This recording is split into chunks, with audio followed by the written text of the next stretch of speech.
Celebrating 30 years of phenomenal trend forecasting, 5 times a week, Monday through Friday. Here's Gerald Celente with today's trends in the news.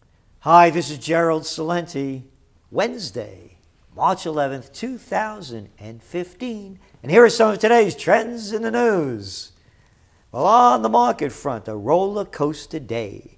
The markets are up, the markets were down. The markets are up, and now they're down. Down about 20 points. And gold was up, and now gold is down. And oil was way down, and now it's up. So, where's it going? Financial Times. Super long debt sales hit record. Borrowers' lock-in rates pushed down by central bank action and faltering economies.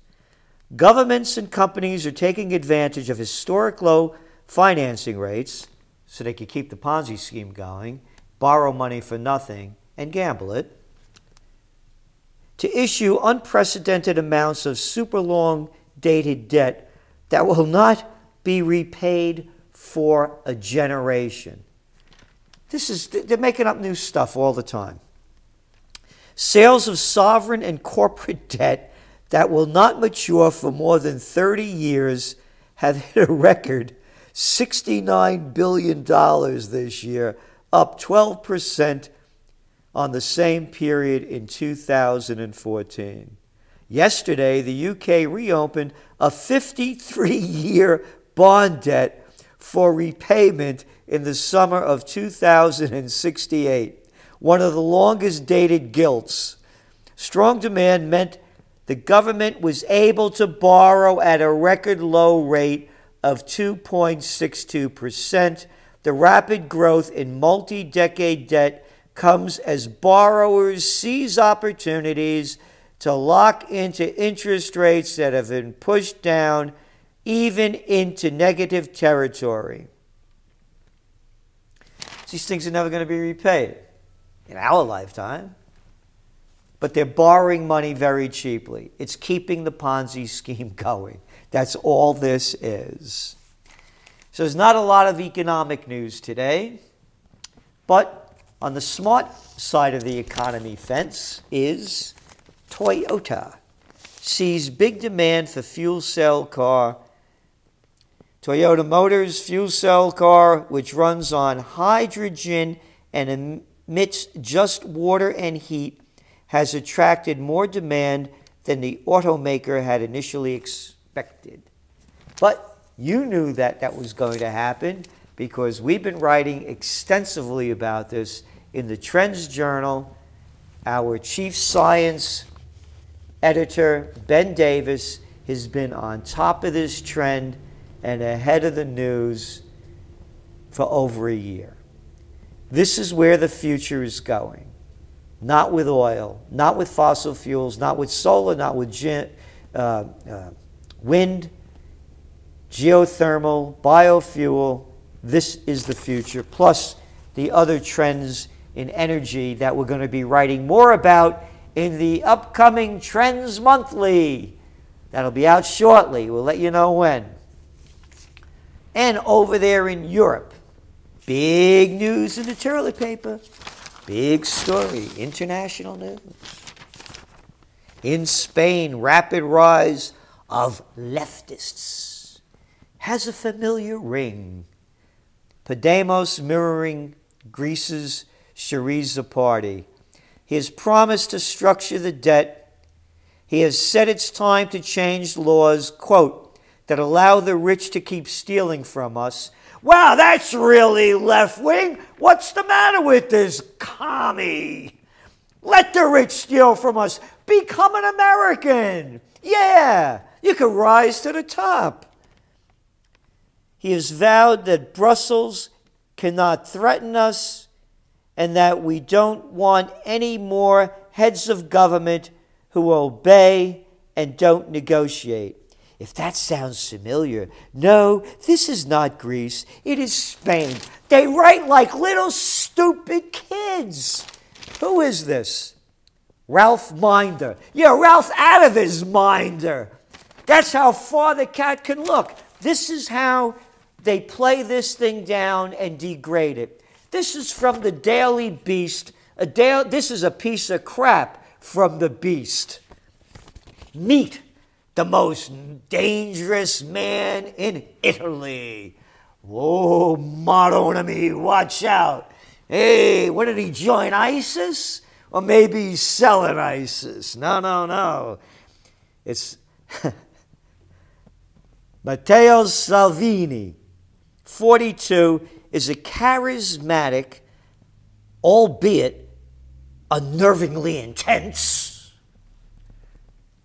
Keep your commentary to yourself when you're writing this stuff. Could you do that one? No. Political figure whose growing popularity is setting him on a trajectory toward a power showdown with the differently charismatic Renzi. Little Fonzie, the boy over there, doing nothing. All right, here he goes. Salvini cut his political teeth as a youth leader in Italy's Northern League party in Milan, which has long held openly xenophobic, anti-Europe separatist views. How's that? Could you imagine being anti-Europe and xenophobic and separatist views? Yep. He has a strong anti-immigration stance. More than 170,000 irregular migrants and refugees arrived in Italy in 2014 and 2015, a year-to-date increase of 64%. That makes him anti-immigrant. The people from all over these destabilized areas, thanks to NATO, Obama, Clinton, Samantha Powers, Susan Rice, Cameron, Blair, all of the destruction, the people are flowing out of North Africa, out of Egypt, out of Tunisia, and into sunny Italy. She goes on to say that he is dangerous. This makes a person dangerous because he has a tough anti-immigration stance. He wants to break free from Brussels, and he's making connections with the Southern Italians, which the Northern League never did before, because he's made it clear that the poorest have suffered under Italy's austerity measures. I want to make this clear. I'm not supporting any of these governments. I don't know what the details of their anti-immigration plans are. Is it anti-Muslim or anti-immigration? If it's anti-Muslim, I'm not for it. But if it's anti-immigration, I'm for it. I don't want another immigrant coming into America for any reason other than political torture. We have 316 million people here and can't take care of them. The roads are rotted, the job stinks, and all they do is keep bringing in cheap labor. So, you can see where the future is heading in Europe. It's huge news, but they downplay it in the United States, and they make these people seem like fringe players when the fringe players are the people are in charge, are fringe, because they're fringe psychopaths, sociopaths, and megalomaniacs, and that far away from going into an insane asylum. But because they're in charge, they don't go there. So they make fun of what's going on. Hey, to wit, in the front page of the toilet paper, Islamic State finds new frontier in chaotic Libya. Oh, chaotic Libya. How did it become chaotic? I'll tell you how it became chaotic. You had crazy people destroy the joint that was the richest country in Africa. And we don't have to go over it again. You know the names. Sarkozy, Samantha Powers, Susan Rice, Hillary Clinton, Obama, Cameron. And then they write a stupid story like this. The whole place is chaos. And no one looks at the causes. Hey, over there in Egypt, just because Egypt, wave of attack kills 3 unidentified militants, killed 3 police officers. Hey, how many people have those police officers killed over the last couple of years? But they're not militants. They is cops. And cops gone wild could go wild in any country. But that's the way they write it. The place is in chaos, a military takeover, and what do they want? More dough. Egyptian president pushes U.S. for more military aid. What, to kill militants? No, no, no, little boys and girls. We'll play the strong line that really gets people just like that because it's so cheap and so stupid anybody will buy it. To fight ISIS. Oh, yeah, that's right, ISIS. And who's the head of the guy? What's his name over there? Sisi. Hey, wait a minute. Breaking news. Breaking news. Is Sisi really ISIS? Because after all, that's who he is spelled backwards. And all this is backwards anyway. They want the dough that we're giving them, the United States, $1.5 billion in military aid to keep the military coup in place. Fight ISIS. And we got to watch out. We got military threats all around us. Watch out. We got a new threat right south of the border, not too far away. Obama brands Venezuela a threat to national security. That's right. They can't sign that document, man. Woo!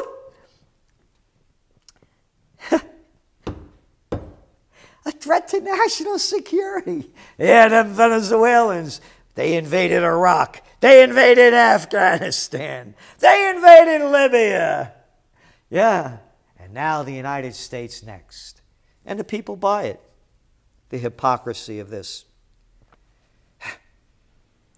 They're a national threat to our national, he calls it a national emergency and a threat to national security.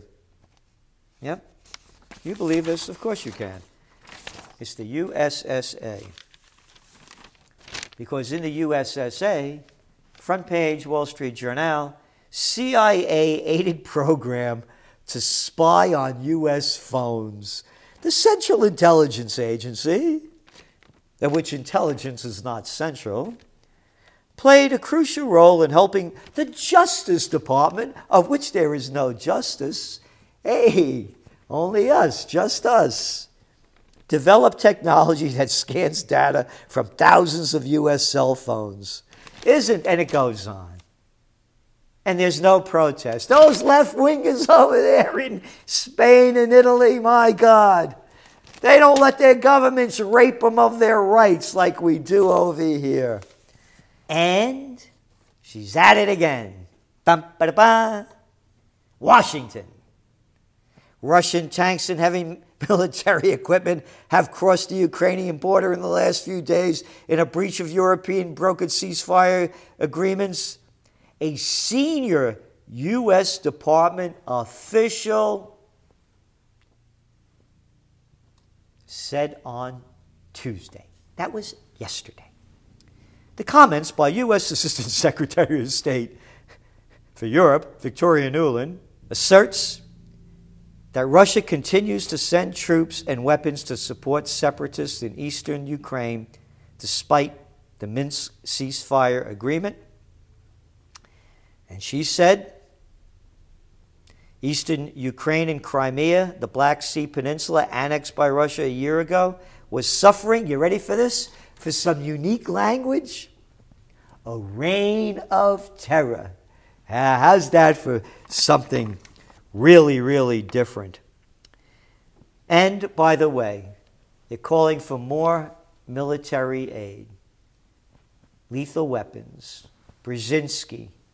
Madeleine Albright. Ashton Carter. And Victoria Nuland. One after another. More violence, more bloodshed. Not a peep about peace.